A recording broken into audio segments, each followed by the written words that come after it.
Bismillahirrahmanirrahim. Assalamualaikum warahmatullahi wabarakatuh.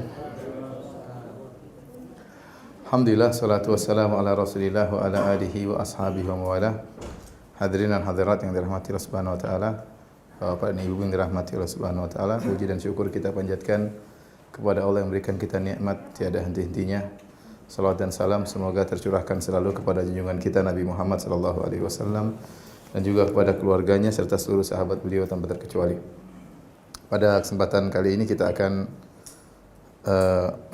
membawakan beberapa perenungan-perenungan yang membantu kita untuk bisa lebih bersabar tatkala menghadapi hal-hal yang menyedihkan hati kita, memilukan hati kita, karena tidak semua yang berjalan dalam kehidupan kita ini sesuai dengan apa yang kita rencanakan, apa yang kita harapkan.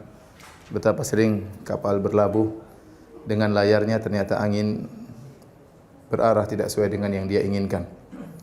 Dan kita tahu bahwasanya tabiat kehidupan, ya, kehidupan ini pasti terkontaminasi dengan kesedihan, kekhawatiran.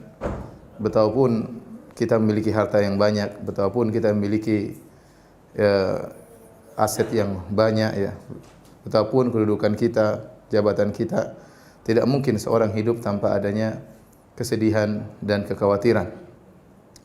Oleh karenanya, semua ini hanya bisa hilang jika seorang masuk ke dalam surga.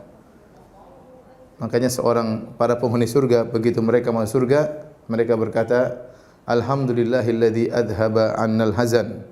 Inna rabbana laghafurun syakur. Segala puji bagi Allah yang menghilangkan kesedihan dari kami. Ya, tatkala kapan mereka mengatakan demikian, tatkala mereka menginjakkan kaki ke surga. Artinya namanya kehidupan dunia pasti ada yang namanya ujian dan musibah.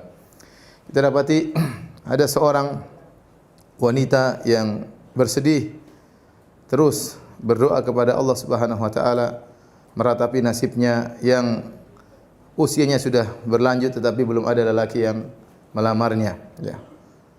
Di lain sisi ada seorang wanita yang terus bersedih karena dia memiliki anak-anak tapi anak-anaknya selalu memberikan penderitaan kepadanya. Masalah ini, masalah masalah ini. Yang satu menangis karena tidak ada suami, yang satu menangis karena tidak punya anak, ya. Bertahun-tahun menikah tidak punya anak, sementara yang lain menangis karena punya anak dan satunya menangis karena mendapatkan suami yang selalu menyakiti hatinya. Dan itulah demikian kehidupan kita di atas muka bumi ini. Maka berikut ini beberapa renungan-renungan yang hendaknya kita renungkan agar tatkala kita terkena musibah atau terkena ujian, kita bisa lebih menyabarkan hati kita. Di antaranya yang pertama, renungan yang pertama, hadirin hadirat yang Allah Subhanahu wa taala, kita harus sadar bahwasanya kehidupan ini memang diadakan oleh Allah untuk menguji para hamba. Kata Allah Subhanahu wa taala, ya tabarakalladzi biyadihil mulku wa huwa ala kulli syai'in qadir alladzi khalaqal mauta wal hayata liyabluwakum. Ya, segala puji bagi Allah, ya, yang di tangannya segala kerajaan, yang menciptakan kehidupan dan kematian, liyabluwakum, untuk menguji kalian. Jadi memang kita diciptakan untuk diuji. Kata Allah Subhanahu wa taala juga dalam ayat yang lain, ya, hal ata 'alal insani hinun minad dahri lam yakun syai'an madhkura inna khalaqnal insana min nutfatin amsyajin nabtalih. Sungguh kami menciptakan manusia itu dari nutfah, percampuran antara air mani dan sel ovum wanita, ya, nabtalih, untuk mengujinya. Ya, memang kita diciptakan untuk diuji oleh Allah Subhanahu wa taala. Oleh karenanya ujian adalah tabiat kehidupan. Selama kita masih hidup, maka kita pasti akan diuji. Ya, siapapun, mungkin enggak ada orang diuji.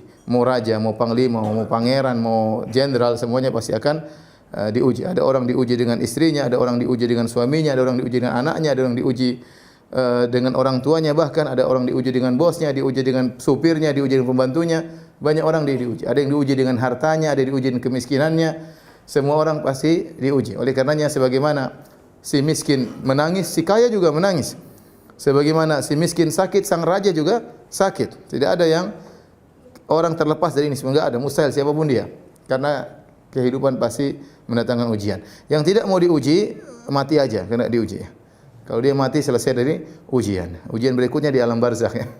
Tapi oleh karenanya tatkala kita tahu bahwasanya kehidupan ini pasti ada ujian, kita mempersiapkan jiwa kita untuk menghadapi ujian tersebut. Kemudian yang kedua, agar kita merasa ujian yang kita hadapi lebih ringan. Justru semakin orang beriman, tinggi imannya, semakin berat ujiannya.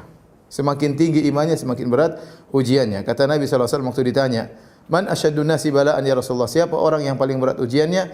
Nabi SAW mengatakan, "Al-anbiya," para nabi. Tsumma salihun, kemudian orang soleh. Tsumma al-amsal fal-amsal, kemudian selanjutnya dan selanjutnya. Yubtala rajulu ala qadri imanihi, seorang diuji berdasarkan kadar keimanannya.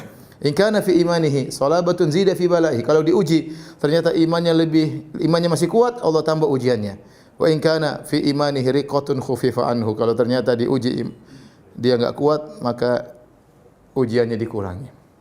Dari sini tahu bahwasanya Allah tatkala beri ujian, Allah sudah tahu kadarnya bahwasanya si fulan ini kuat. Makanya Allah berikan ujian sesuai dengan kadar keimanan seorang. Ya, dia mampu, kalau dia bersabar dia mampu menghadapi ujian ini. Kita husnudzan kepada Allah bahwasanya Allah tatkala memberi kita ujian, sebenarnya kita mampu, tinggal kita bagaimana menguatkan iman kita. Karena Allah memberi kadar ujian sesuai dengan kemampuan iman seseorang. Dan semakin tinggi iman seorang, semakin berat ujiannya. Makanya orang paling berat ujiannya Nabi sallallahu alaihi wasallam, ya. Kalau kita renungkan bagaimana ujian Nabi sallallahu alaihi wasallam, semua sisi kehidupan Nabi diuji, ya, semuanya. Dari sisi ekonomi, dari sisi fisik, dari sisi mental. Kita coba bayangkan, Nabi SAW lahir dalam kondisi yatim, sudah diuji. Kemudian tatkala umur 6 tahun, ibunya meninggal di kota namanya Abwa antara Mekah dan Madinah. Kalau meninggal di Mekah, banyak keluarganya di Mekah.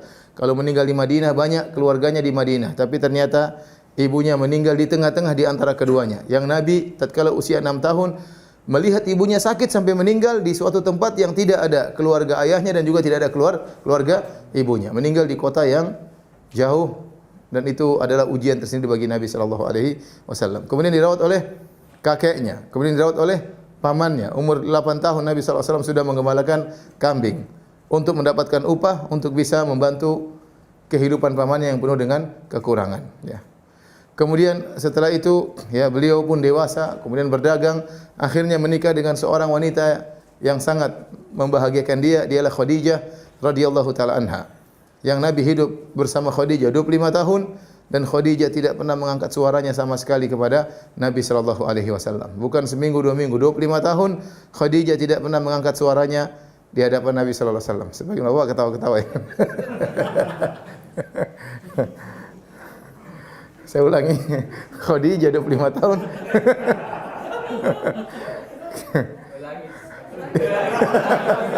Ulangi.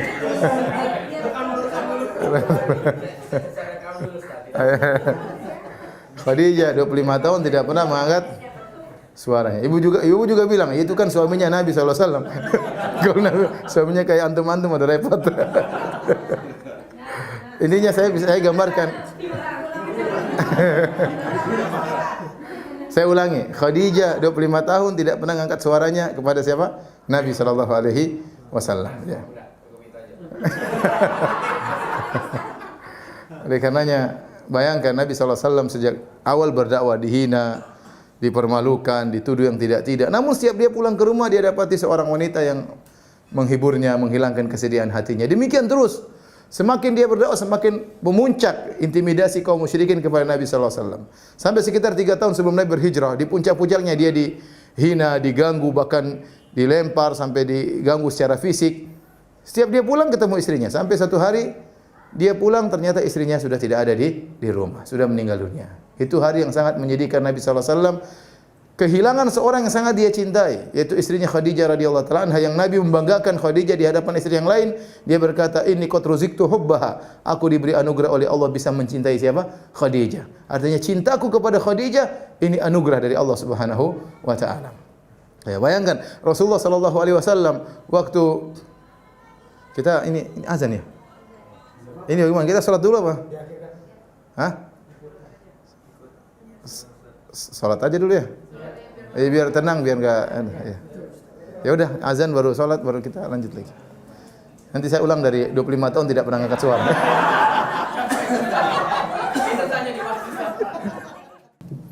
Bismillah, assalamualaikum warahmatullahi wabarakatuh. Alhamdulillah, salatu wassalamu ala Rasulillah wa ala alihi wa sahbihi wa ala. Topiknya kita rubah atau lanjut?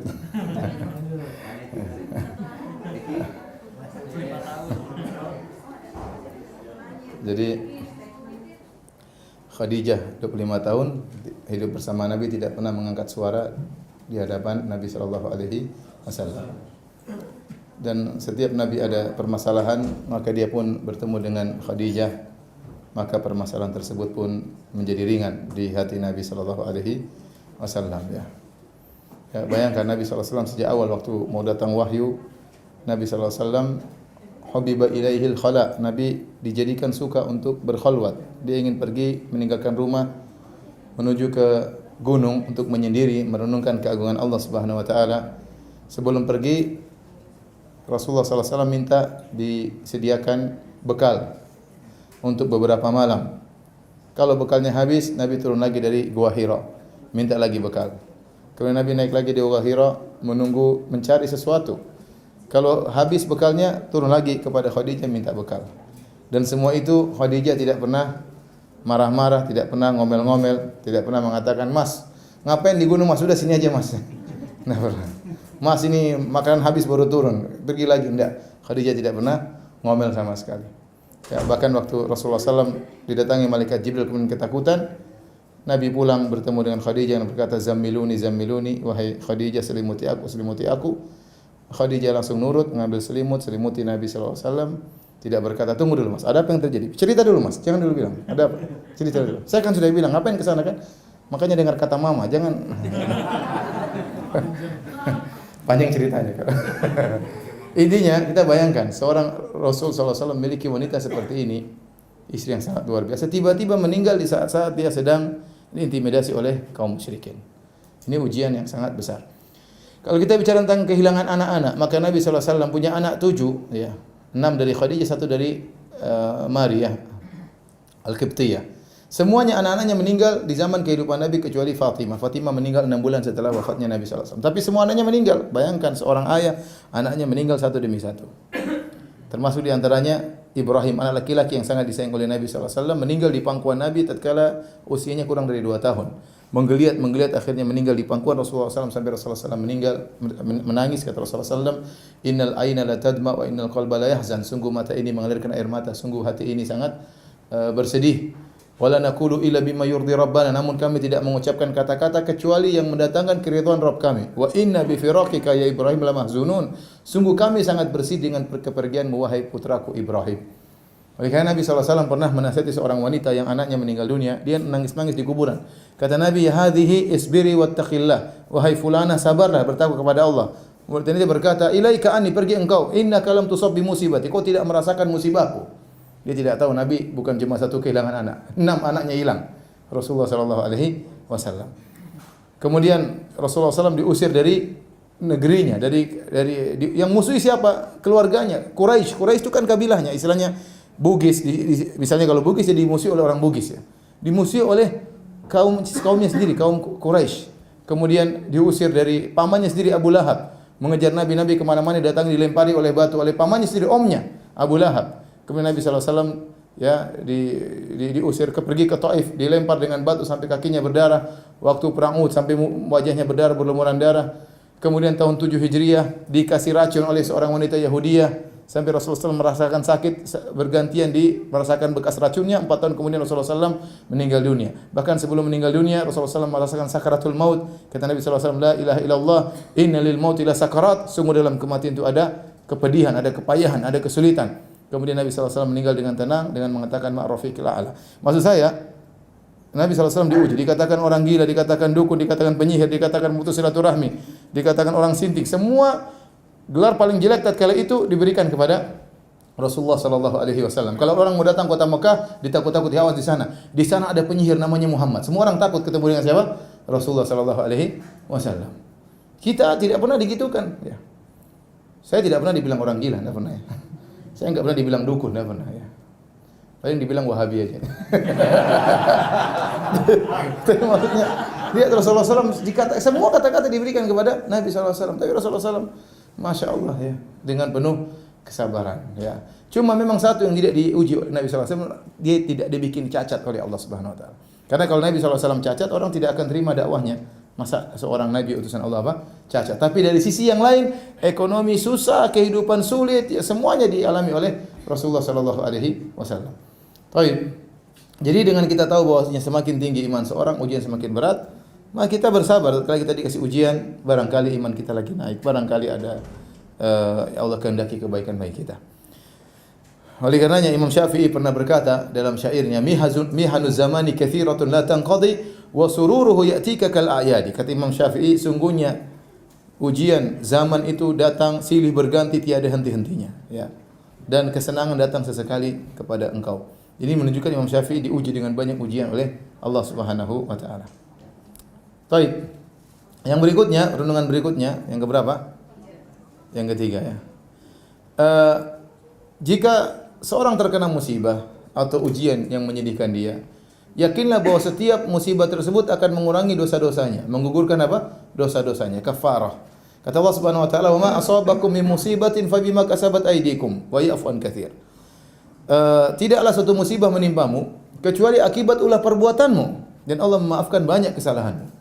Kata Allah Subhanahu wa taala, "Wa ma asabaka min sayyi'atin famin nafsik." Apapun yang menimpa keburukan kepadamu, maka karena dirimu sendiri. Ya. Kata Nabi sallallahu alaihi wasallam, "Ma yusibul muslim min wasabin wala nasabin wala hammin wala hazanin wala ghammin wala adan wala syauka yushaquha illa kafarallahu bi khatayahu." Kata Nabi sallallahu alaihi wasallam, tidaklah seorang muslim ditimpa dengan wasab. Wasab itu sakit. Dia sakit. Sakit kalau menimpanya, kalau dia sabar, mengurangi dosa-dosanya. Bahkan ada seorang mengeluh, kata Nabi sallallahu alaihi wasallam, "La tusubbil humma, wahai si fulanah, jangan kau cela demam. Fa innaha tudhibu khataya bani Adam kama yudhibul kir khabathal hadid." Sungguhnya demam itu bisa menghilangkan dosa-dosa seorang anak Adam sebagaimana alat pandai besi menghilangkan karatan besi. Ternyata kalau kita kena demam, kita sabar, mengurangi apa? Dosa-dosa kita. Kalau demam saja mengurangi dosa-dosa, apalagi yang lainnya. Seorang kalau terkena musibah, kena sakit, sabar. Karena penyakit yang dialami itu ternyata mengurangi dosa-dosanya. Jangan mengeluh, jangan kemudian protes, jangan, sabar.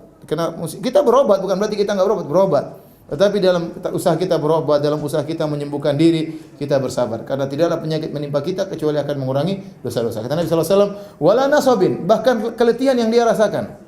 Dia kerja, mungkin berjam-jam kerja untuk mencari nafkah buat anak istrinya. Istrinya nuntut, anak-anaknya nuntut, ya dia harus kerja. Kita tahu sebagian anak-anak tidak peduli, pokoknya ayah harus bayar SPP, ya. Ayah harus bayar SPP, sementara SPP mahal. Sebagian orang sekolah, ya akhi, sekolah mahal sekali, mau sekolah 70 juta, 80 juta, 40 juta. SPP per bulan berapa? 2 juta, 2,5 juta. Nanti setiap satu semester tambah lagi uang pendaftaran. Sebagian sekolah bahkan kalau belum lunas tidak bisa terima raport. Anaknya malu, masa tidak bisa terima raport? Ayahnya setengah mati. Kerja keras, setengah mati, banting tulang, kurang keringat. Semua keletihan yang dia rasakan, kalau diniatkan karena Allah, akan menghapuskan apa?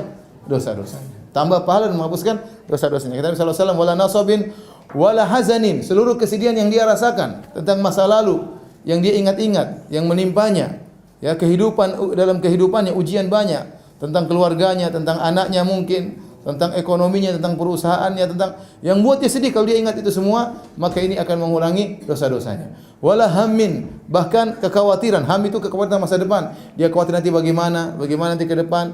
Dia bersabar, ya. Kalau dia bersabar, maka akan mengurangi dosa-dosanya. Kemudian wala ghammin. Ghammin itu apa? Kegelisahan. Tahu-tahu hatinya gelisah, tidak tenang. Ada apa ini? Kalau dia hadapi karena Allah Subhanahu wa taala, maka akan mengurangi dosa-dosanya. Wala adzan. Tidak ada gangguan pun menimpa dia. Ada orang menjatuhkan dirinya, ada orang menuduh dia tidak. Ada orang mengambil hartanya, ada orang mengganggu fisiknya, ada orang melukainya. Semua gangguan yang mengenai dirinya, kalau dia hadapi dengan sabar, maka akan mengurangi apa? Dosa-dosanya. Wala syauka yushaquha, bahkan duri yang terkena kakinya akan mengurangi dosa-dosanya. Dalam hadis, senantiasa seorang hamba diberi ujian oleh Allah sampai dia berjalan di atas muka bumi, tidak ada satu titik dosa pun yang ada pada dirinya. Kenapa? Dia selalu disucikan oleh Allah Subhanahu wa taala. Oleh karenanya, tatkala kita tahu segala yang tidak kita sukai, ya, itu ternyata mengurangi dosa-dosa kita, maka membuat kita lebih bersabar. Ya, memang siapa di antara kita yang tidak punya dosa? Kita semua punya dosa, ya. Apalagi zaman sekarang, ya, dengan dunia medsos, siapa yang tidak punya dosa? Ya. Kita saja buka YouTube, ya, mau nonton ustaz ceramah, sebelahnya kadang cewek-cewek, ya. Jadi kita alhamdulillah astagfirullah. Dan kenyataan seperti itu. Terkadang kita nonton ustaz ceramah, tahu-tahu iklannya cewek. Kemudian dengan seksinya luar biasa, ya. Kadang-kadang kita nonton berita politik, yang bawa berita cantik jelita, ya, dan macam-macamnya. Kita nonton berita, nonton berita sambil astagfirullah. Enggak ada, semuanya pasti melotot. Nonton dengan tegang, ya. Dan itu semua dosa, semua dosa ya.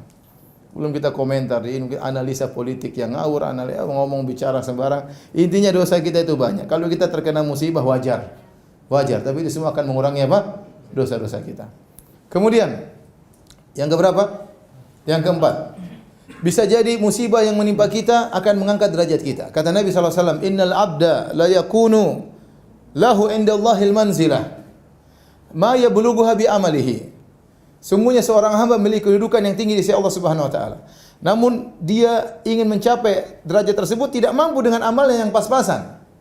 Fala yazalu Allahu yabtalihi bima yakrah, maka Allah senantiasa mengujinya dengan perkara yang dia tidak sukai hatta yuballighahu iyyaha, sampai Allah membuat dia naik pada derajat yang tinggi. Sederhananya begini, Allah tahu hamba ini, Allah ingin angkat dia derajat di surga yang tinggi. Tapi dilihat dari amalan dia pas-pasan. Mau pakai amal ini naik surga enggak cukup, ya, enggak cukup ya. Salatnya pas-pasan, sedekahnya pas-pasan, terkadang dermawan, seringnya pelit ya. Kemudian salat malam sesekali ya. Salat seminggu sekali, sebulan libur, besok salat malam lagi. Seperti itu ya, banyak ya. Kemudian baca Quran pun sehari sekali belum tentu ya. Bulan Ramadan aja setengah mati untuk bisa baca Quran, apalagi di luar bulan Ramadan. Amal dia pas berbakti sama orang tua juga kurang, kadang bantah orang tua, membentak orang tua, jarang telepon orang tua, perhatian sama anak juga kurang, perhatian sama istri juga kurang, sering membantah suami, angkat suara sama suami. Amalan semua pas-pasan. Amalan pas-pasan. Nah, amalan pas-pasan ini tidak mungkin membuat dia naik di atas surga yang tinggi. Maka apa yang Allah bikin? Allah kasih dia musibah. Allah kasih dia musibah. Allah kasih dia ujian. Supaya apa? Dia dalam kesabarannya itu dia meraih pahala yang sangat besar. Dia meraih pahala yang sangat besar sehingga bisa didongkrak untuk naik di atas derajat yang sesuai yang Allah kehendaki untuknya.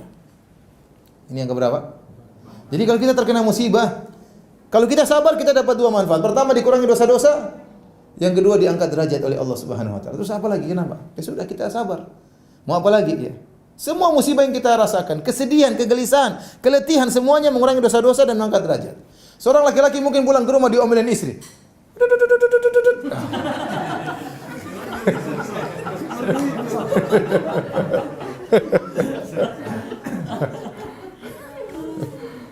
Apalagi istri orang Sulawesi, sudahlah.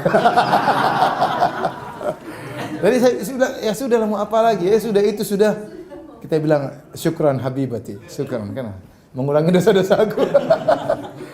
Sabar ya, kehidupan begitu sih. Siapa ya? Bisa jadi seorang ustaz dimuliakan di luar, pulang ke rumah dijewer sama istrinya. Bisa jadi tidak? Bisa, ya. Bisa jadi. Ini bukan pengalaman pribadi, bukan. Luqman, hati-hati Luqman. Jadi begitulah ya. Pokoknya semua kesedihan kita rasakan, semuanya. Sama perempuan juga diomelin sama suaminya.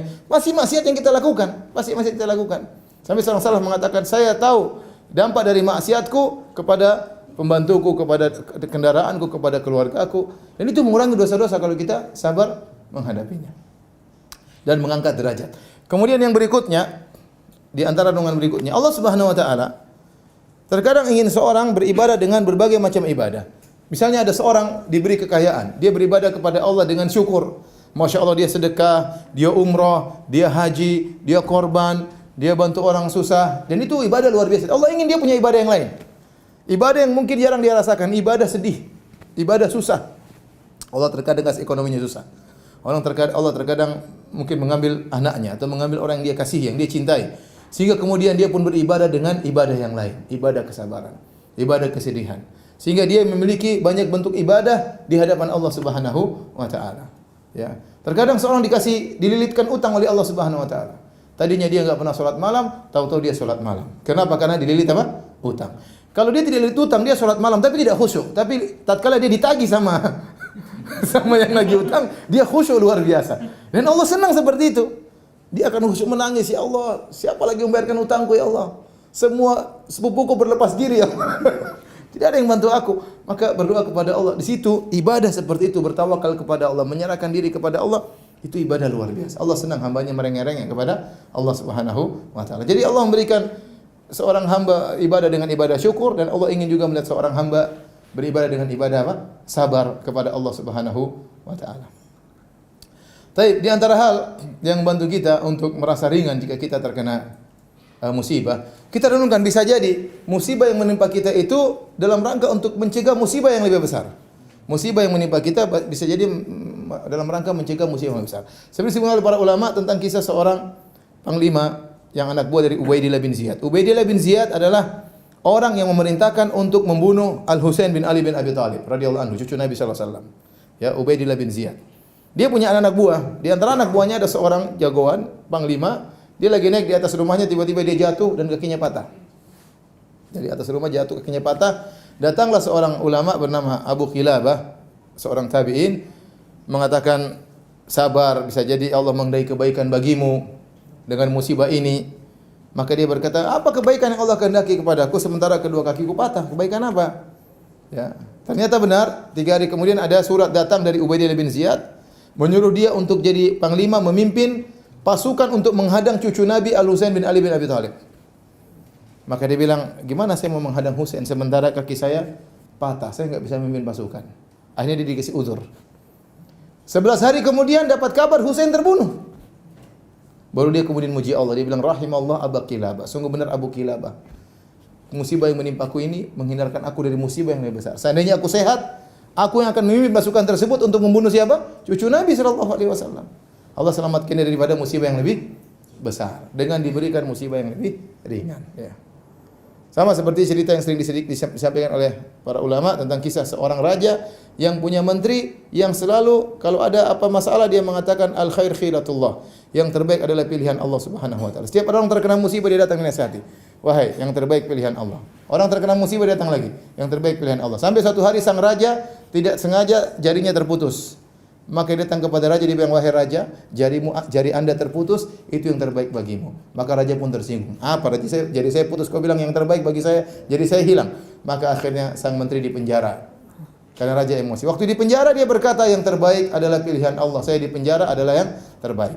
Raja kebiasaannya adalah berburu. Dia bawa sebagian orang-orang dekatnya untuk berburu. Suatu hari dia berburu hewan, dia tidak sengaja sampai keluar daerah kekuasaannya, sampailah tiba suatu kabilah yang kabilah tersebut menyembah ruh-ruh atau menyembah arwah-arwah syaitan. Dan kabilah-kabilah tersebut ingin mencari tumbal untuk ditumbalkan kepada sesembahan mereka. Akhirnya mereka tangkap raja dan anak buahnya.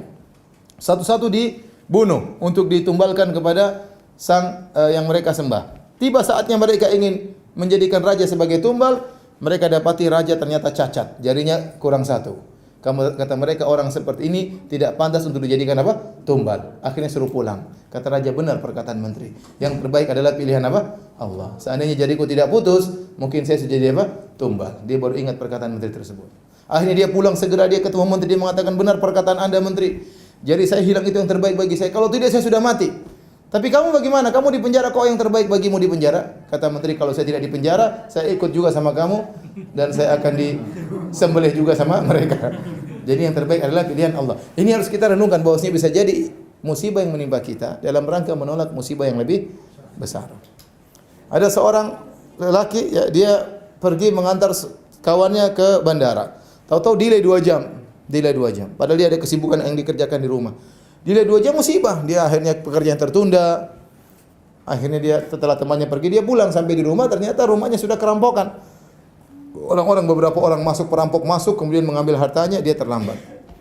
Maka dia bilang, aduh, gara-gara teman saya itu. Coba kalau saya tadi pulang ke rumah, ya sudah, saya bisa tidak dirampok. Akhirnya ada tetangga yang tegur, ya akhi, ente kalau di rumah, emang pencuri-pencuri itu baik-baik. Bilang, ente tunggu sebentar, saya ambil barang ente. Tidak, ente dibunuh dan barang ente akan diambil. Ente tadi terlambat delay, itu Allah menyelamatkan ente supaya ente tidak terkena musibah yang lebih besar. Nah, kalau kita renungkan seperti ini, maka musibah itu terasa ringan. Sederhana misalnya, taruhlah mobil kita baru beli atau dicuri orang. Kita enggak tahu, mungkin kalau kita naik mobil tersebut, musibah menimpa kita, mungkin kita ketabrak atau apa, mungkin mati, atau kita jadi musibah agama menjadi sombong, menjadi angkuh. Intinya kita positive thinking, kalau terkena musibah, mungkin Allah ingin menghindarkan musibah yang lebih besar. Dengan demikian kita akan merasa lebih ringan menghadapi musibah yang kita hadapi.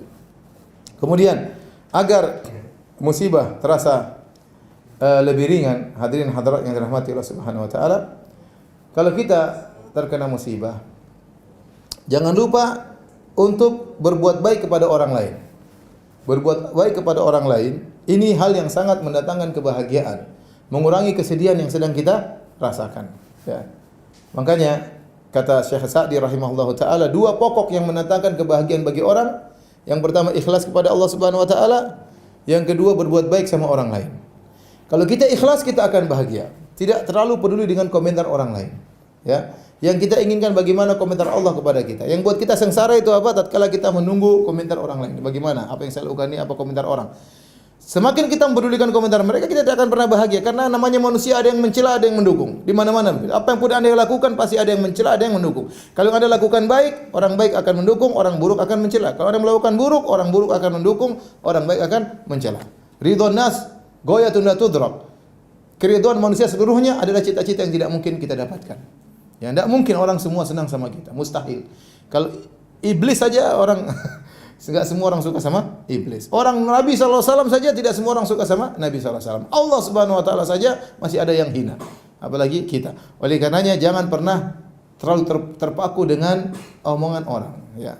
Di antara yang buat kita sedih, terkadang kita terlalu main medsos. Sudah medsos kita bikin status, kemudian kita lihat komentar. Itu terkadang bikin kita apa? Sedih. Antara senang dan sedih, ya. Ya. Kita bikin status, kemudian tidak ada yang komentar, kita sedih. Kok nggak ada yang komentar sih? Sedih juga. Kalau ada yang komentar ternyata kurang enak, kita bersedih. Seperti itu. Sudah ente merasa baik, lakukan, upload, sudah nggak usah peduli. Ente akan bahagia. Jadi semakin kita ikhlas, semakin bahagia. Yang kedua kata para ulama, agar kita bahagia, berbuat baik sama orang lain. Berbuat baik sama orang itu pengaruhnya dalam hati luar biasa. Kita men-share kebahagiaan, kita ikut bahagia. Saya para ulama mencontohkan sederhana begini. Misalnya kita di masjid, kemudian mau sholat Jumat, masjid sudah full, Ada orang datang masuk masjid, dia nggak dapat tempat. Maka kita kasih tempat, kita minggir sedikit, kita bilang, "Akhi, Mas ini Mas, tempat Mas." Dengan wajah senyum kita mempersilakan dia. Kemudian dia gembira datang duduk. Kira-kira ente bahagia enggak gitu? Pasti bahagia. Meskipun ente cuma kasih tempat apa? Sedikit supaya soft dia masuk. Itu saja Allah kasihkan kita kebahagiaan tatkala itu langsung kita bahagia. Coba yang kedua, orang datang, dia mau datang terus kita dilar karpet, kita jadi itu langsung Allah akan bikin kita, hati kita sengsara saat itu juga. Hati kita dibuat apa? Sengsara. Ya, makanya Allah mengatakan, ya ayyuhalladzina amanu idza qila lakum tafassahu fil majalisi yafsahillahu lakum. Wahai orang beriman, jika dikatakan merapatlah agar beri kelonggaran kepada yang lain, Allah akan beri kelonggaran kepadamu, termasuk kelonggaran hati, kelonggaran yang lainnya. Jadi Allah melapangkan dada kita kalau kita berbuat baik kepada orang lain. Coba kita bantu orang, kita lihat bagaimana dia bahagia, kita ikut bahagia. Apa saja kebahagiaan kita berikan sama orang, berbuat sama orang, insya Allah akan mengurangi kesedihan kita. Jadi kalau antum lagi sedih, jangan lupa berbuat baik sama orang. Antum lagi sedih, cari orang miskin antum kasih. Cari anak yatim antum kasih. Cari janda antum kasih. Janda tua maupun janda muda. Jangan janda muda saja, janda tua juga ya. Kata Nabi SAW, as-sa'i 'alal aitam wal armalah kal mujahid fi sabilillah. Yang membantu anak yatim dan para janda seperti orang berjihad di jalan Allah Subhanahu wa taala, ya. Jadi berusaha berbuat baik sama orang lain, insyaallah Allah akan mengurangi kesedihan kita. Di antara hal yang bisa mengurangi kesedihan kita, ya, adalah kita begitu terkena musibah langsung kita ucapkan innalillahi wa inna ilaihi rajiun. Ini kalimat yang sangat kuat luar biasa. Qaddarallahu ma syafa'al. Ini kata-kata innalillahi wa inna rajiun, qaddarallah, takdir Allah. Sudah takdir. Mau diapain? Innalillahi wa inna rajiun. Kita ini milik Allah dan semua akan kembali kepada Allah Subhanahu wa taala. Kalau anak kita terkena musibah, kita milik Allah, anak kita juga milik Allah. Makanya waktu ada anak Nabi, kalau tidak salah Zainab bintu Muhammad, punya anak sakit, cucu Nabi sallallahu alaihi wasallam, maka dia pun panggil Rasulullah, "Ya Rasulullah, lihat cucumu." Kata Rasulullah SAW tidak bisa datang. Kata Rasulullah SAW, sampaikan kepada putriku, inna lillahi ma akhadha wa lahu ma a'ta wa kullu syai'in indahu bi ajalin musamma wal tasbir wal tahtasib. Ini kata-kata yang benar-benar mengurangi penderitaan. Inna lillahi ma akhadha. Sungguhnya apa yang Allah ambil itu milik Allah. Allah yang ciptakan, Allah yang ambil. Allah yang kasih, Allah yang ambil kembali. Seorang dikasih mobil, Allah ambil mobilnya. Seorang kasih anak, Allah ambil anaknya. Ya. Allah kasih dia rezeki, Allah kasih dia perusahaan, Allah ambil perusahaan, itu milik Allah Subhanahu wa taala. Innalillahi ma akhadha Walahu ma a'ta, dan apa yang dia berikan juga milik Allah Subhanahu wa taala. Wa kullu syai'in indahu li ajalin musamma, dan masing-masing ada waktunya. Anak itu ada waktunya kapan dicabut oleh Allah nyawanya. Perusahaan ini ada waktunya kapan harus bangkrut misalnya. Mobil ini ada waktunya kapan hilang misalnya. Semua sudah ditakdirkan oleh Allah Subhanahu wa taala. Hendaknya engkau bersabar dan hendaknya engkau mencari pahala. Oleh karenanya kata Nabi sallallahu alaihi wasallam, "Innamas sabru inda sadamatil ula." Kesabaran yang sungguhnya tatkala pertama kali terkena musibah. Ini paling penting. Begitu terkena musibah langsung ente bilang innalillahi wa inna ilaihi raji'un. Itu benar-benar menguatkan hati kita. Dengar misalnya ini berat tapi harus dikerjakan. Begitu kena musibah innalillahi wa inna ilaihi raji'un. Sudah ngaji lama kita harusnya bisa membuktikan hal ini. Ya. Ada seorang wanita anaknya meninggal dunia. Itu sudah cadaran. Anaknya meninggal dunia, dia tidak kuat. Dia marah-marah. Istri saya cerita dia marah-marah. Dia mengatakan, "Kembalikan anakku, kembalikan anakku." Subhanallah. Perempuan memang lemah ya. Perempuan memang lemah. Terkena musibah tidak kuat. Harusnya langsung bilang apa? Innalillahi wa inna ilaihi raji'un. Ya. Sabar. Sebagian wanita subhanallah suaminya poligami dia sudah. Sebagian mereka dia suaminya poligami dia keluar langsung dia buka jilbabnya. Ya ini musibah, ini memang musibah. Musibah bagi anti, ini karunia bagi suami. Tapi jangan begitu, ente ini musibah paling berat ujian bagi seorang wanita di poligami. Saya kasihan wanita di poligami tidak kuat dia menghadapinya. Tapi bukan berarti kemudian keluar rumah buka jilbab. Ada yang bilang suaminya baru ya ukhti istriku saya mau poligami, dia langsung stres, dia main sepeda di luar, jalan-jalan di luar main sepeda, pakai cadar main sepeda putar-putar depan rumah. Orang lihat ini ukhti kenapa ini? Ya musibah memang berat, tetapi seorang begitu terkena musibah bilang apa? Innalillahi wa inna ilaihi raji'un. Dan itu sangat menguatkan hatinya. Jadi dengar ente dimaki-maki orang, innalillahi wa inna ilaihi raji'un. Sudah. Ini sudah ditakdirkan. Yakin bahwasanya apa yang menimpa kita sudah ditakdirkan 50.000 tahun sebelum Allah menciptakan langit dan bumi. Kata Nabi sallallahu alaihi wasallam, "Innallaha kataba maqadirul khalaiq qabla an yakhluqa samawati wal ard bi 50.000 sanah." Allah telah mencatat takdir seluruh makhluk 50.000 tahun sebelum Allah ciptakan langit dan bumi. Ente begini, kita begini, anak kita meninggal, perusahaan kita begini, kita bercerai, suami kita begini, istri kita begini. Sudah 50.000 tahun Allah ciptakan, Allah tentukan sebelum Allah ciptakan langit dan bumi 50.000 tahun. Jadi kita lebih kuat bersabar. Namun bukan bersabar bukan pasrah, jangan salah paham ya. Bersabar bukan berarti pasrah, bersabar kita cari solusi. Misalnya ternyata kita harus cerai dengan istri kita, kita harus bisa sama suami kita, ya. Kita harus resign dari perusahaan, kita harus ribut sama kawan kita. Bukan berarti kita pasrah, cari solusi. Tapi di tengah-tengah kejadian tersebut harus apa? Bersabar. Sudah ditakdir kamu diapain? Ma asabaka lam yakun yukhti'ak, kata Nabi sallallahu alaihi wasallam, apa yang Allah takdirkan akan mengenaimu kau tidak bisa menghindar, mustahil. Wa ma akhta'aka lam yakun liyusibak, apa yang meleset darimu tidak akan mengenaimu, mustahil. Ya, mustahil ya. Saya punya guru namanya Syekh Ustaz Abu Sa'ad rahimahullahu taala. Teman-teman cerita, saya datang ke Jogja cerita. Waktu mereka membawa bantuan ke Suriah ya. Terkadang ada bom-bom, ada senjata-senjata. Maka dia bilang kepada kawan-kawan kita, "Ya akhi, itu semua sudah ditarget. Itu peluru kalau kena ente lari kemana pun akan apa? Akan kena. Kalau enggak kena, enggak akan kena." Teman-teman semua takut.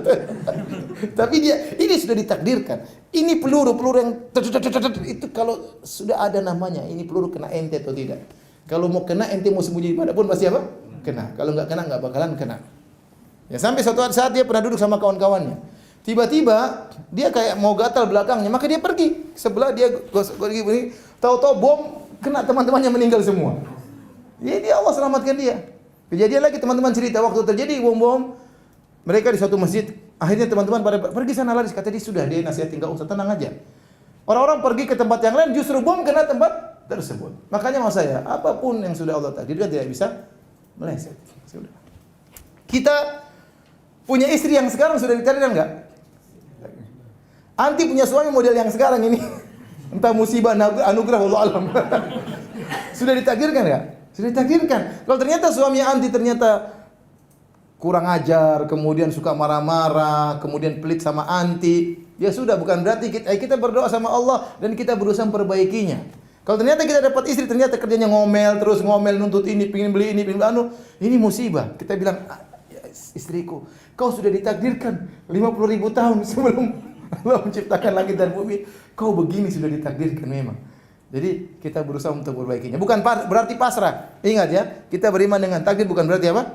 Pasrah. Berusaha mencari solusi. Tapi dengan beriman dengan takdir kita lebih apa? Tenang. Jadi untuk mengurangi kesedihan, kita mengatakan inna lillahi wa inna ilaihi raji'un. Ya. Dalam suatu hadis, waktu Allah menguji seorang hamba, yaitu malaikat mencabut nyawa anaknya, maka malaikat pun lapor kepada Allah Subhanahu wa taala. Kata Allah Subhanahu wa taala, "Qabattum walada abdi?" Apakah kalian wahai para malaikat telah mencabut nyawa putra anakku, putra dari hambaku? Kata malaikat, "Na'am, benar ya Allah. Kami telah mencabut nyawanya." Kata Allah Subhanahu wa taala, "Qabattum thamarata fuadihi?" Kau telah mencabut nyawa buah hatinya? Kata malaikat, "Iya ya Allah." "Madza qala abdi?" Apa yang dikatakan hambaku tatkala buah hatinya kalian cabut nyawanya? Kata para malaikat, "Istarja'a wa hamidak." Dia memuji engkau dan dia mengucapkan inna lillahi wa inna ilaihi raji'un. Maka kata Allah Subhanahu wa taala, "Ubnu lahu baitan wa sammuhu bi baitil hamdi." Ucapkan, bangunkanlah baginya istana di surga dan istana tersebut namakan dengan istana pujian. Kenapa? Tatkala dia kena musibah dia mengatakan alhamdulillahi ala kulli hal. Segala puji bagi Allah atas segala kondisi. Kita terkena musibah, alhamdulillah. Terkena dapat anugerah, bilang alhamdulillah. Kalau terkena musibah kita mengatakan alhamdulillahi ala kulli hal. Segala puji bagi Allah dalam segala kondisi. Jadi ini berat tapi harus dilatih.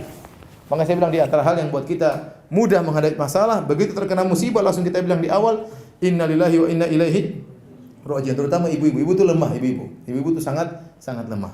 Cepat temperamental, cepat emosi, cepat sabar ibu-ibu ya. Kalau terkena musibah bilang apa? Innalillahi wa inna ilaihi raji'un. Saya contohkan, misalnya ternyata suami anti poligami. Apa yang diucapkan?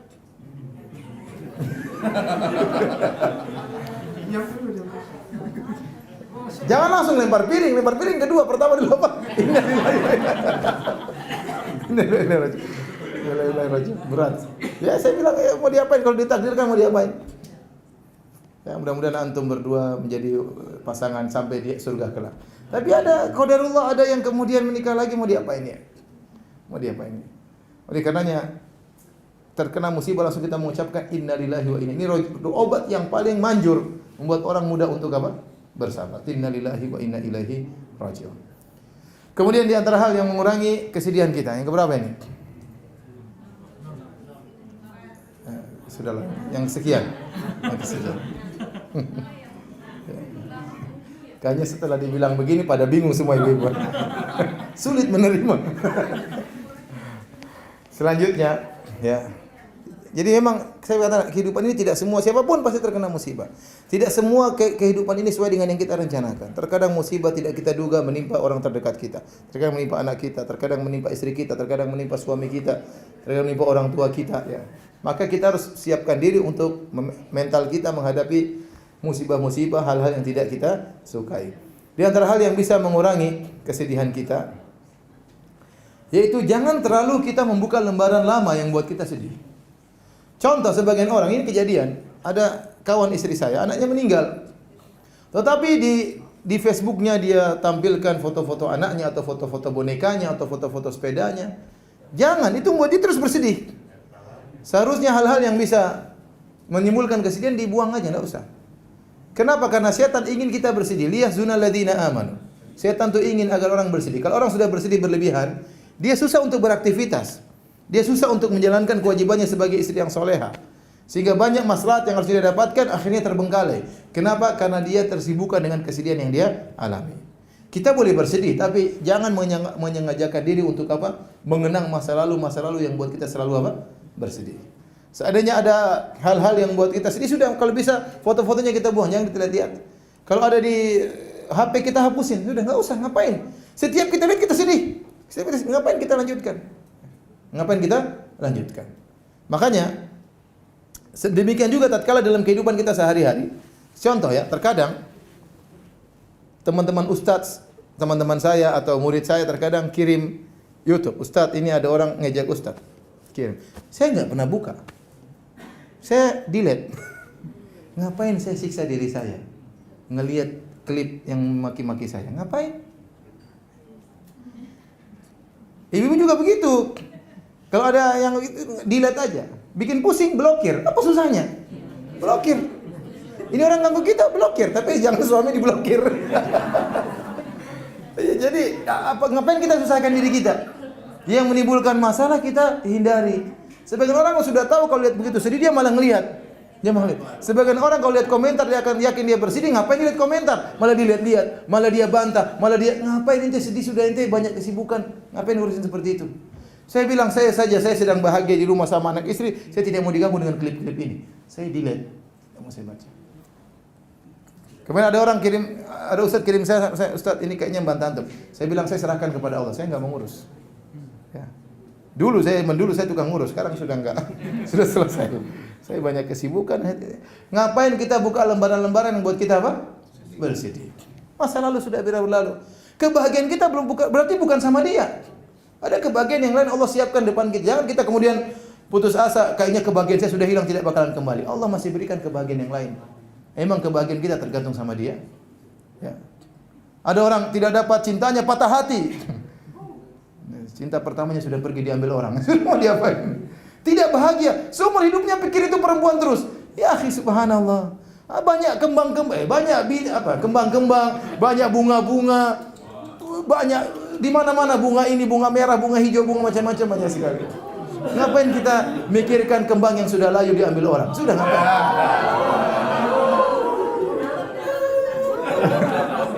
Kebahagiaan di tangan Allah Subhanahu wa taala. Allah bisa berikan kita bahagian ya yang lain.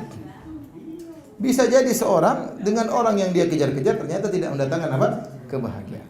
Oleh karenanya hal-hal yang bisa membuat kita menderita, sengsara, sedih, kita hilangkan. Kalau kita yang berikutnya, kalau kita terkena hal yang sedih atau musibah, kita ingat kebaikan-kebaikan Allah kepada kita. Ya, ada seorang wanita dia sedih. Maka terus pikir kesedihannya. Ada temannya datang kata dia, "Ukhti, ente sedih. Ini ada 2 lembar kertas. Yang satu ente tulis musibah ente, yang satu tulis nikmat Allah. Coba isi." 1 lembar dia isi musibah paling berapa? Ya. Diputusin cowok 1, 2 apa, 3 apa, diomelin suami 4, 5. Baik, coba isi lembaran kenikmatan. Banyak sekali. Kenikmatan bertahun-tahun dapatkan, kenikmatan keluarga, kenikmatan anak-anak, kenikmatan bisa punya ayah dan ibu. Banyak orang yatim piatu, banyak orang tidak punya suami, banyak orang tidak punya istri, banyak orang jomblo menderita, banyak. Tulis. Dia tahu bahwasanya ternyata nikmat Allah sangat banyak. Apa yang dia rasakan cuma sedikit dibandingkan dengan jutaan nikmat Allah Subhanahu wa taala. Di antara hal yang mengulangi kesedihan Anda, lihatlah orang lebih susah daripada kita. Masih banyak yang lebih susah daripada kita. Ada keluarga di mana? Saya bilang mana? Ada orang keluarga enggak bisa anaknya enggak bisa dia obati di rumah sakit sampai meninggal di pangkuannya ibu tadi. Anaknya dipegang, dia ruqyah karena enggak bisa ngobatin anaknya, enggak punya duit, meninggal di tangannya. Dan itu ada orang seperti begitu. Kasihan. Ada orang tidak bisa sekolah. Ada orang mau pas hari lebaran anaknya enggak bisa keluar rumah. Kenapa? Dia enggak bisa belikan baju baru. Anaknya malu mau keluar rumah karena pakai baju lama. Kadang seperti itu.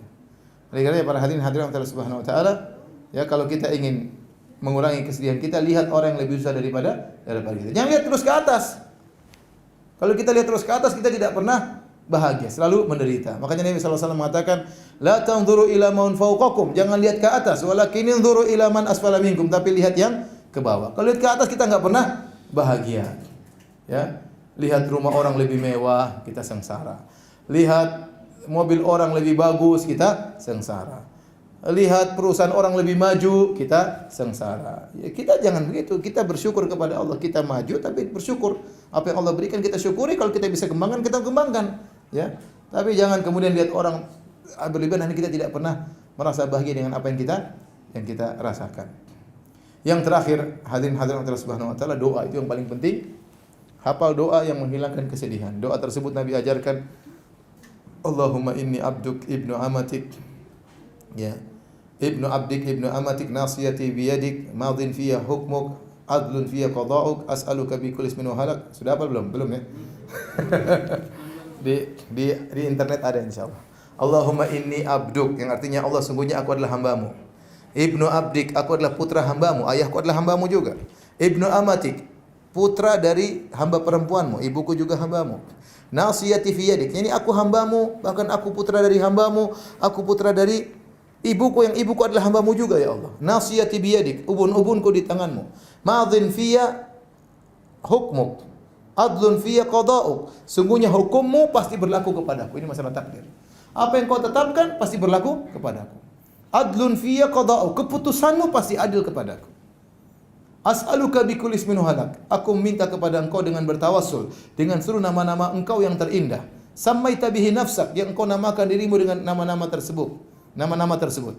Au anzaltahu fi kitabik, atau nama-nama tersebut Asmaul Husna yang kau turunkan kepada Al-Qur'an. Au allamtahu ahdan min khalqik, atau nama-nama Asmaul Husna tersebut yang kau ajarkan kepada nabimu. Au ista'tharta bihi fi ilmil ghaibi indak, atau nama-nama yang kau sembunyikan tidak ada yang tahu. Anta ja'al Qur'ana rabi'a qalbi, agar kau menjadikan Al-Qur'an sebagai penyejuk hatiku. Wa nura sadri, dan cahaya bagi dadaku. Wa ja'ala huzni, dan untuk menghilangkan kesedihanku. Wa dhahaba ghammi, dan untuk menghilangkan kegelisahanku. Kata Nabi, barang saya baca doa ini, Allah akan gantikan kesedihannya. Ini doa luar biasa. Subhanallah. Saya bicara praktis saya sendiri. Saya pernah marah, saya pernah sedih. Agak lama, berjam-jam saya sedih. Saya lagi di pesawat, saya lagi ngobrol sama kawan, saya sedih. Teman-teman juga saya sedih. Terus sebelum saya di pesawat, saya sudah ngantuk, saya berdoa dengan doa ini. Saya yakin, saya baca doa ini. Baru saya baca doa. Setelah saya berdoa, subhanallah, Allah langsung hilangkan kesedihan saya. Saya bilang teman-teman, subhanallah kawan-kawan, ente tahu musibah yang saya alami ini? Ternyata ada faedahnya, saya sebutkan 1, 2, 3, 4. Saat saya baca doa itu, Allah ilhamkan dalam benak saya tentang faedah-faedah yang saya rasakan dari musibah yang sedang saya alami. Teman-teman mengatakan, ya benar Ustaz ya, benar ya. Sedih itu saya tidak sedih. Selama ini saya cuma teori-teori, saya tidak praktekkan. Tapi waktu saya pergi sedih kemarin, beberapa waktu yang silam, saya baca doa tersebut. Saya lagi musafir, saya lagi di pesawat, ya, lagi sedih, dan subhanallah langsung kabulkan saat itu juga. Saya yakin bahwasanya saya punya Tuhan yang perhatian sama saya. Dan kita semua punya Tuhan yang perhatian sama kita. Cuma kita sejauh mana kita memohon kepadanya, sejauh mana kita yakin kepadanya. Kalau seluruh pintu di dunia tertutup, maka pintu langit tidak pernah tertutup. Kalau Anda sedih, curahkanlah kesedihan Anda kepada Allah Subhanahu wa taala. Apa kata Nabi Yakub? Inna ma ashku bathi wa huzni ila Allah. Sungguhnya aku mengeluhkan kesedihanku hanya kepada siapa? Allah Subhanahu wa taala. Kalau ente sedih, ente salat malam, nangis dalam sujud Anda, insyaallah Allah akan hilangkan kesedihan Anda. Curhat kepada Allah. Sebagaimana curhat sama teman, ente tidak berhenti sampai puas, sepuasnya, maka demikianlah curhat kepada Allah, jangan berhenti sampai ente puas. Kalau sudah puas, insyaallah akan hilangkan apa? Kesedihan ente. Ini sedikit yang saya sampaikan pada malam hari ini. Bagi anda yang sedang bersedih, semoga dikurangi kesedihannya, diganti dengan kebahagiaan di dunia maupun di akhirat. Ya. Allah Ta'ala bisa paling bertanya, saya persilakan.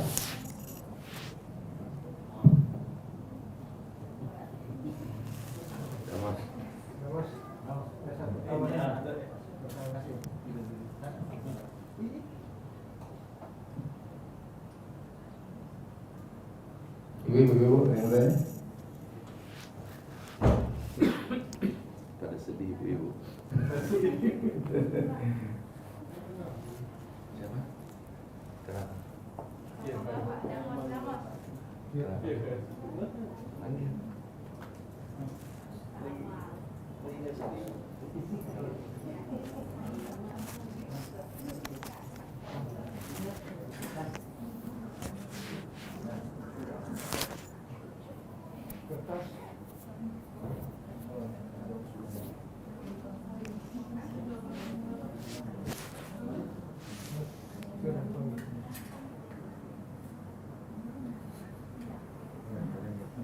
Silakan. Kalau enggak ditulis, catat, boleh dicatat.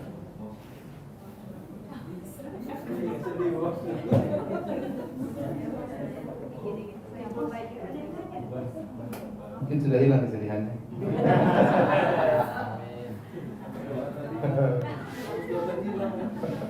Saya lupa, di antara menghilangkan kesedihan, cari suasana yang menghilangkan kesedihan.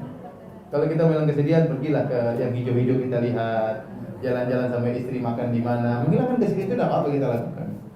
Ya. Ada orang-orang kalau punya istri, kalau nggak punya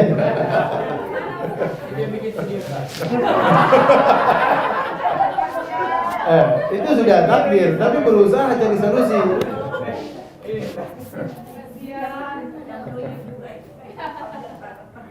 Silakan, kalau bertanya silakan.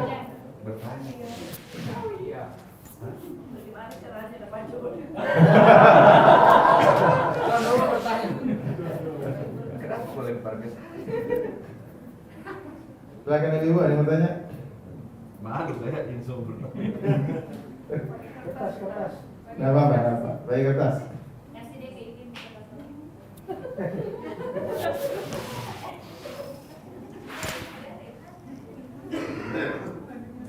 Terus siapa yang bertanya? Yang mau bertanya?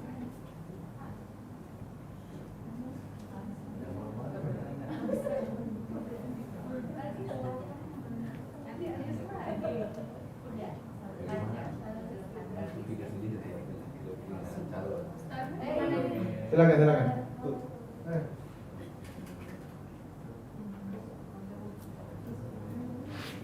Assalamualaikum warahmatullahi wabarakatuh. Waalaikumsalam. Jadi Pak Ustadz bilang kalau kita lagi dalam keadaan sedih, kita langsung curhat sama Allah. Iya. Tapi kadang-kadang kalau lagi sedih itu udah selesai tahajud, udah selesai curhat, terus esokan harinya masih mandek gitu, masih agak sedih. Apa itu kita boleh ngobrol, Sama orang. cari teman? Boleh, tidak apa-apa. Tetapi cari teman yang amanah. Sebagaimana Nabi curhat kepada Khadijah, ada masalah. Ya. Tapi sebagian orang kemana-mana dia curhat. Akhirnya orang malah dia seakan-akan mencurhatkan Allah kepada manusia. Itu yang tidak boleh. Jadi seakan-akan, ya Allah kenapa saya begini? Kan berarti dia bilang sama temannya, aduh kenapa nasibku begini? Itu sebenarnya apa? Kenapa Allah, dia protes Allah kepada temannya. Kan itu namanya seperti itu. Jangan sampai kita curhat dalam kondisi seakan-akan protes dengan takdir. Kenapa Allah kasih saya seperti ini? Entah bahasa kita langsung seperti itu atau kenapa nasib saya begini? Ya Allah, apa salah saya? Kenapa saya begini? Itu kita ngomong sama orang, berarti kita mengeluhkan Allah kepada orang. Jadi kita hanya mencari solusi. Dia ada apa ya gimana ada begini tuh bisa dia kasih solusi enggak apa-apa. Karena kalau kita ungkapkan mungkin berkurang, tapi ingat tidak sama semua orang. Ya. Jangan sampai kita curhat di Facebook, itu musibah. Iya. Sebagian orang ada masalah, kemudian dia ganti foto picture-nya, profilnya, tahu-tahu ada hati terbelah dua. Orang semua tanya, ada apa? Kenapa hatinya terbelah dua? Iya. Tahu-tahu gambar gelas yang sudah pecah. Itu orang jadi pertama kita bongkar aib kita, yang kedua ada faedahnya.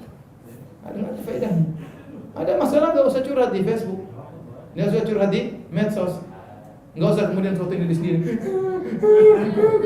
Ngapain subhanallah. Jangan. Tapi kita boleh curhat kepada orang tertentu yang kita, terutama kalau kita bisa curhat sama suami kita itu yang terbaik. Itu yang paling bagus.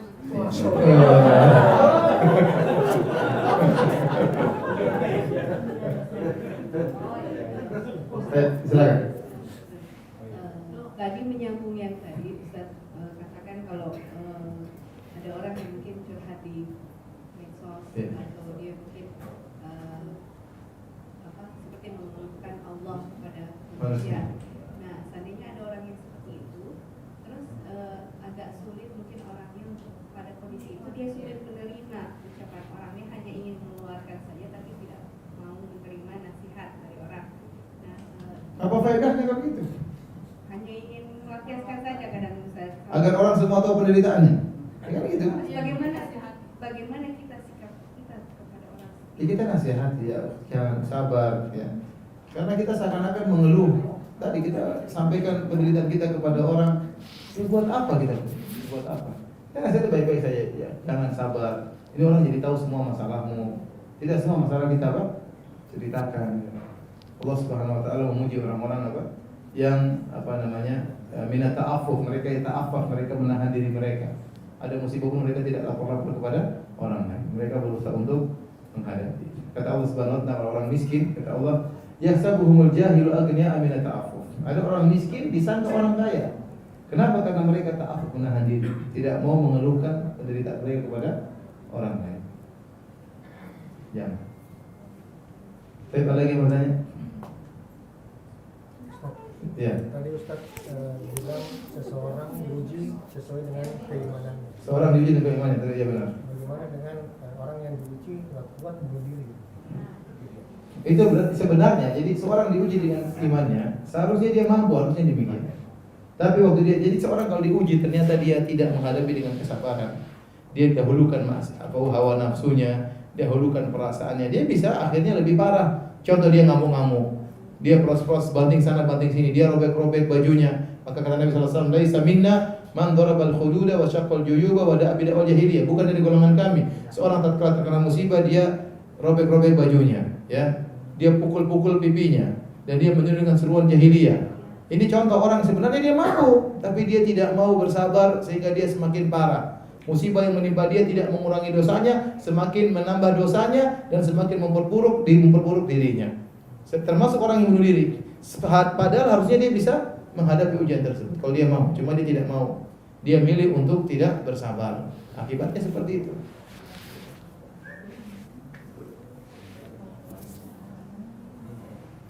Saya punya kawan kemarin bukan kawan, ada panitia di Gorontalo, panitia pengajian. 4 bulan yang lalu anaknya meninggal. Malam saya ngisi pengajian, anaknya meninggal juga. Tapi subhanallah dalam 4 bulan anaknya meninggal 2 dan dia sabar subhanallah. Dia WA, SMS, doain saya dan macam-macam. Tidak kemudian ngamuk-ngamuk, marah-marah. Istrinya yang agak berat, tapi dianya kuat alhamdulillah. Ini maksud saya seorang tadi terkena musibah dia sabar. Ada lagi bertanya? Silakan. Mana mic-nya? Assalamualaikum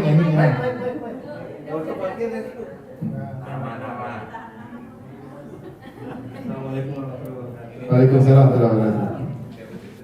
Sebutkan nama sama status. Ada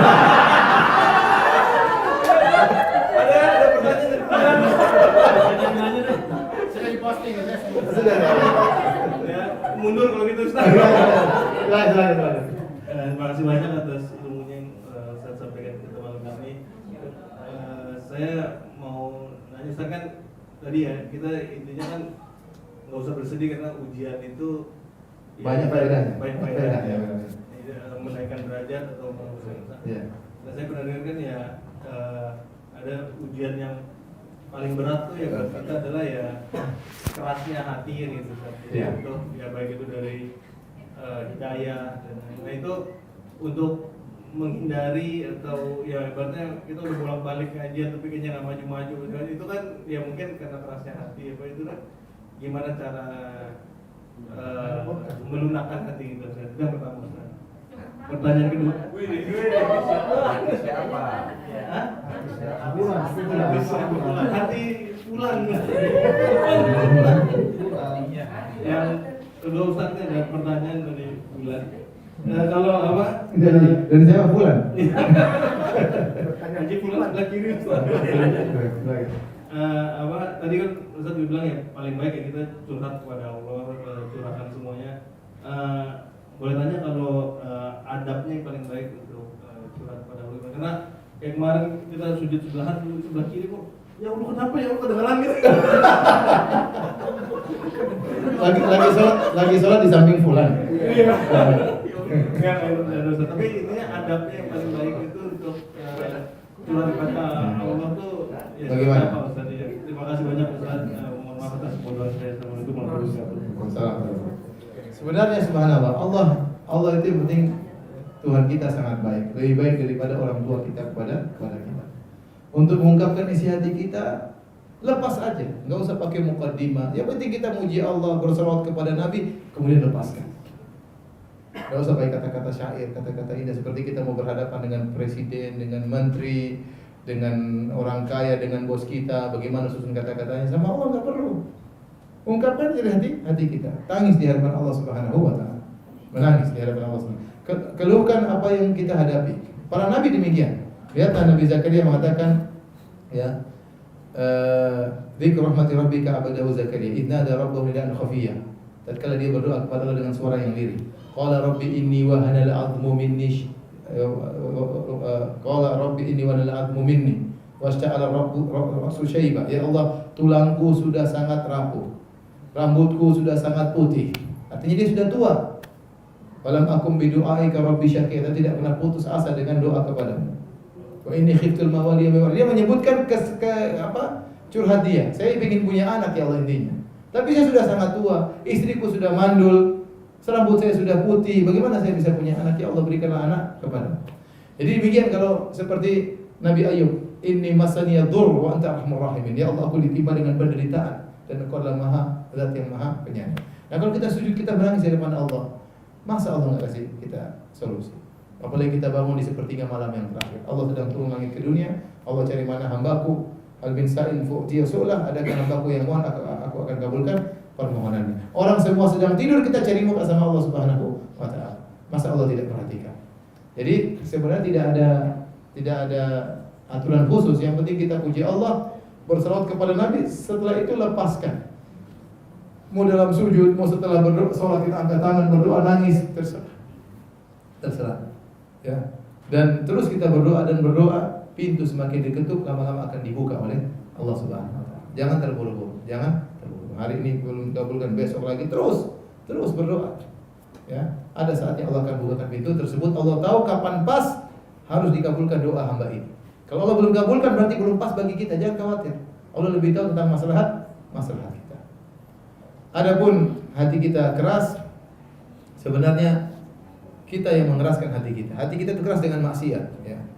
Setiap kita bermaksiat, nukitat fihi nuktatun sauda, dicapkan dalam hati kita cap hitam, ya. Hati ini sebenarnya kan dia bejana. Bejana untuk menampung apa? Menumpung segala manfaat atau saluran yang datang dari pandangan kita, lisan kita dan telinga kita.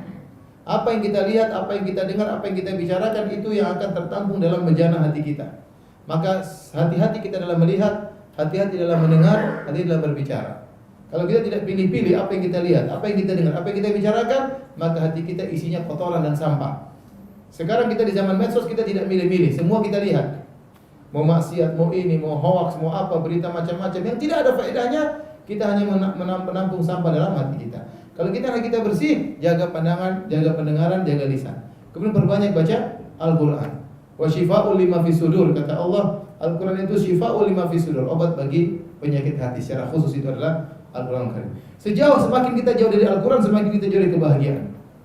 Ya, kita lihat ada orang rumah reot, miskin, tapi dia bahagia, keluar dari rumah senyum. Kenapa dia bahagia? Dia baca Quran, anaknya baca Quran, yang hafal Quran. Sementara orang rumahnya mewah, hartanya banyak, mobilnya banyak, menderita setengah mati. Kenapa? Dia jauh dari Allah Subhanahu wa taala. Dia jauh dari Al-Quran. Dia jauh dari Al-Quran. Kita kalau ada orang yang kita cintai, kemudian kirim surat, kita baca, hati kita berbahagia, baca surat cinta. Ini surat Allah kirim langsung. Pencipta alam semesta mengirim surat pada kita, tidak pernah kita baca. Tidak tahu maksudnya apa. Kita ingin kebahagiaan, jauh dari Al-Quran enggak mungkin. Karena Al-Quran adalah sumber kebahagiaan. Jadi saya cuma nasihati, ya mau bahagia sering dengar Al-Quran, sering baca Al-Quran, baca terjemahannya, tafsirnya apa. Itu insya Allah datangkan kebahagiaan. Allah alhamdulillah. Monggo silakan, ada yang mau tanya lagi? Sudah? Fulan.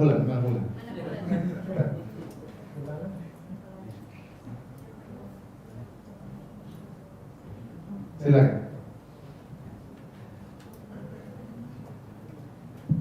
Mengenai takdir, Ustaz, kan disebutkan kita udah segala takdir kita sudah disebutkan di Lauh Mahfuz kan? Iya. Di kitab Lauh Mahfuz. Nah, sebenarnya bagaimana sih konsepnya kita menyikapi bahwa bahkan kan kita meninggal dalam keadaan husnul atau su'ul khotimah juga kan udah tercatat. Kadang ada mungkin bisikan setan yang bilang bahwa ngapain juga kita beribadah, misalnya pada akhirnya kan udah tercatat sebenarnya kita meninggal dalam keadaan apa gitu. Bagaimana menyikapinya gitu? Jawabnya mudah, yang dicatat kita tidak tahu apa isinya. Aturannya ada, ente baik masuk surga, ente buruk masuk neraka. Ya sudah, ente anak ikut aja jalan yang baik, mudah-mudahan takdir anak baik. Karena gitu aja. Sama, saya sering bilang, kita ini sudah ditakdirkan kenyang atau lapar. Tapi kalau untuk kenyang ada caranya. Caranya kita ambil soto kudus, kita makan. Tapi kalau saya nggak makan pun masih kenyang, ya sudah nggak usah makan. Ternyata ente lapar, berarti takdirnya ente lapar. Sudah nggak usah pikir, kita nggak tahu mau takdir kita kayak apa, bukan urusan kita. Yang jelas, kenapa Allah ada rahasia takdir? Agar ente tidak ujub. Kalau ente dapat hidayah, ente tidak sombong. Kalau ente terkena musibah, ente tidak terlalu bersedih. Itu fungsi takdir. Bukan untuk bertanya takdir saya apa, itu jawaban yang nggak mungkin kita dapatkan. Oleh karenanya, ingin masuk surga gampang, beramal soleh, sudah ada aturannya. Allah sudah aturan. Bermaksiat masuk apa? Neraka. Sudah. Begitu saja. Jangan setan bilang percuma kau beramal soleh nanti kau ujian masuk. Dari mana dia tahu? Setan kita tahu dari mana itu? Setan pun tidak tahu takdir kita. Setan pun tidak tahu takdir kita. Itu bisikan setan buang. Ya. Tapi sudah kita tahu bahwasanya orang yang beramal soleh, insya Allah diarahkan menuju apa? Kebaikan. Seperti itu. Bahkan begitu baiknya Allah kita lihat, lebih banyak bekas penjahat daripada bekas orang soleh. Itu tidak? Lebih banyak bekas penjahat. Penjahat sadar itu lebih banyak orang berhijrah daripada orang baik berubah jadi orang buruk. Itu jarang. Lebih banyak orang buruk jadi orang apa? Baik. Nah, kalau kita sudah terlanjur baik, insya Allah jalan kebaikan. Kenapa kita tidak husnudzon kepada Allah? Cuma kita tidak pastikan bagaimana nasib kita di ujung, itu tadi agar kita tidak ujub. Itulah rahasia apa? Takdir. Jadi nggak usah terlalu pikir jauh-jauh, ikut aja aturan, yang beramal soleh masuk surga, beramal buruk masuk neraka jahanam. Tapi masih ada lagi yang bertanya? Silakan. Silakan. Mau curhat boleh, tapi jangan curhat suaminya. Assalamualaikum warahmatullahi wabarakatuh. Waalaikumsalam warahmatullahi wabarakatuh. Ustaz, saya kan punya 2 putri. Ya. Saya percaya bahwa anak itu punya kecerdasan masing-masing, Iya benar ya. kelebihan dan kekurangannya masing-masing. Bagaimana cara kita menghadapinya juga pasti beda-beda. Iya benar. Pertanyaannya adalah bagaimana cara menghadapi anak yang lagi susah diatur karena memang menghadapi usia remaja. Kadang kalau dikerasin takut salah, tapi kalau kita terlalu banyak sudah takut salah. Sebaiknya seperti apa Ustaz? Terima kasih. Assalamualaikum. Waalaikumsalam warahmatullahi wabarakatuh. Saya tidak tahu dengan persis bagaimana kondisi anak, tapi secara umum, ya benar tadi anak-anak masing-masing punya cara untuk menghadapinya. Tipikal orang beda-beda. Tapi kata sebagian ulama, ya memang tadi tidak boleh dikerasi dan tidak boleh terlalu dibiarkan. Ibarat seperti kita masak kompor, apinya kecil. Kalau kita biarkan apinya bakalan mati, kalau kita besarin juga kepanasan. Jadi sering dilihat. Yang paling utama tuh dia bisa dekat dengan kita bagaimana caranya. Kalau dia dekat sama ibunya, dia percaya sama ibunya, maka mudah untuk dia rasa ibunya sayang sama dia, mudah untuk dikasih tahu. Tapi kapan dia merasa ibu saya tidak sayang sama saya, ibu saya biasanya menuntut saya menjadi wanita yang berhasil gini-gini, tapi dia tidak merasakan kasih sayang ibunya, susah untuk dikasih tahu. Ya, saya dulu waktu saya masih SMA, teman-teman saya juga banyak nakal. Saya di teman-teman saya yang saya SMA, teman-teman saya pada berzina, teman-teman saya minum khamar. Tapi setiap kali saya mau melakukan apa yang mereka lakukan, saya ingat ibu saya baik sekali. Saya tidak tega untuk apa? Menyakitinya. Saya pernah diajak berzina, mau saya berzina, saya pikir lagi ibu saya baik, saya tidak tega sama ibu saya. Bukan saya dulu hampir tidak mikir Allah, bukan takut Allah, karena saya tidak sholat waktu itu. Tapi yang saya pikir ibu saya. Kapan kita merasakan kebaikan dari seorang, kita menyakiti hatinya itu berat. Ya. Maka paling penting bagaimana anak merasa kita dekat dengan dia. Karena sebagai orang menuntut kamu harus begini. Apalagi lihat temannya berhasil, dia nggak berhasil, oh dia mau kamu kok nggak bisa seperti itu, anak lebih sakit hati lagi. Kita tahu dia punya kekurangan, dia punya kelebihan yang kita hadapi dengan baik. Kemudian kedua, itu setelah kita berusaha, kita yakin bahwasanya hidayah di tangan siapa? Allah Subhanahu. Tapi bukan berarti kita pasrah, terus berusaha berdoa kepada Allah Subhanahu wa taala. Yang paling penting itu anak harus tahu kita sayang sama dia. Bahkan walaupun kita sedang menghukum, anak itu tahu kita hukum dia karena kita sayang. Misalnya anak saya, kalau marah anak saya atau istri saya, kamu salah nggak? Dia tahu salah, ya sudah. Kamu dihukum karena kamu apa? Salah. Sehingga dia tidak benci sama kita karena dia tahu ini ibu saya, bapak saya hukum saya karena saya salah. Intinya jangan sampai hilangkan rasa cinta. Kapan dia sudah mulai tidak terbuka sama kita, dia mulai lebih suka terbuka sama kawannya, dia malah menjauh dari kita, sudah itu repot itu. Allah alam bisawab. Mungkin itu saja yang saya sampaikan. Pengajian disampaikan saat ini, insyaallah kita lanjutkan di kesempatan yang lain. Subhanallah bihamdihi, asyhadu an la ilaha illa anta, astaghfiruka wa atubu ilaik. Assalamualaikum warahmatullahi wabarakatuh.